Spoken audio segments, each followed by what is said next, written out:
Dexter Henry here from Madison Square Garden, where the Knicks fell in Game 5 in their series against the Sixers, 112-106 in overtime, and a tough loss for the Knicks. I'm joined by SNY Knicks insider Ian Begley. Ian, tough loss because the Knicks had a 6-point lead with 28 seconds to go.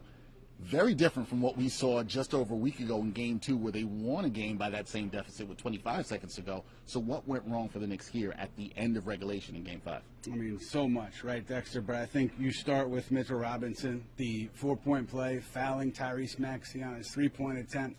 Robinson was asked about it after the game, and he said, I take it like a man. It was my mess up, and he's going to watch the tape and figure out what he can do better next time. And then obviously Knicks not fouling Tyrese Maxey when he gets that 3 up to tie the ball game at the end of regulation. There was some discussion about that. Tom Thibodeau made it sound like the plan was to foul, or they intended to foul, and Miles McBride, talking about it after the game, said it was just bad communication. They didn't get together before that possession to figure out exactly what they wanted to do, and then it was kind of a scramble from there. Maxey tying the game with a 3, and then the Sixers taking over in overtime.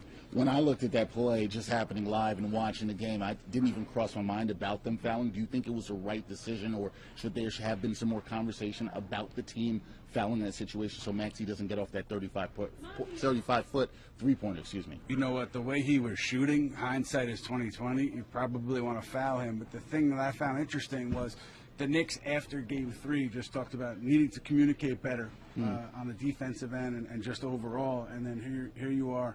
A couple nights later, communication again becoming an issue late in this game. So whatever the plan was, I think if everybody was on the same page, the result might have been better. Yeah, it might have been better if everybody was on the same page, but the Knicks not able to get on the same page there. However, some fans, as you know, Ian, and the Knicks themselves, the mindset going from a very tough loss here and then going back to Philadelphia, but there's also a school of thought going back to Philly, there was some comfort there. So a lot of Knicks fans in the stands might be a second home there down in the city of brotherly love.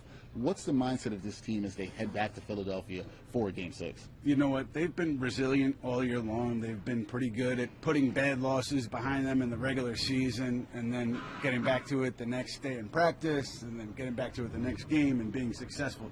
This is a little bit different. Obviously, the stakes are much higher. Knicks, I think, have a lot of pressure on them going into Philadelphia Game 6. But the thing they've showed all year is this resiliency, and let's see if they can show it again going to Philadelphia. Tough situation for them. We've used that word all year with the Knicks: grit, resiliency, toughness that you've seen. They'll have to do it in Game 6 on Thursday. Okay, Game 6 Thursday, Ian. Tyrese Maxey has been a problem for this team in this series, 46 points in Game 5 tonight.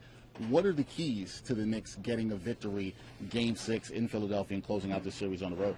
Yeah, I think slowing him down, but how do you do it, right? He's been at it all series. He's been a blur. He's been getting around the corner pretty much whenever he's wanted. So the Philly, Tobias Harris and the other role players, I think you could live with them having the nights that they had in Game 5. But just how do you slow him down? Do you throw another defender at Maxey? Do you deny the ball? Do you hard trap? What do you do? Tom Thibodeau, known for his adjustments, known for his defensive acumen. It's going to be interesting to see how they approach this Game 6. Is it Dante DiVincenzo? Is it OG Anunoby? Do you have Miles McBride on him more, even though there wasn't a lot of success late in Game 5?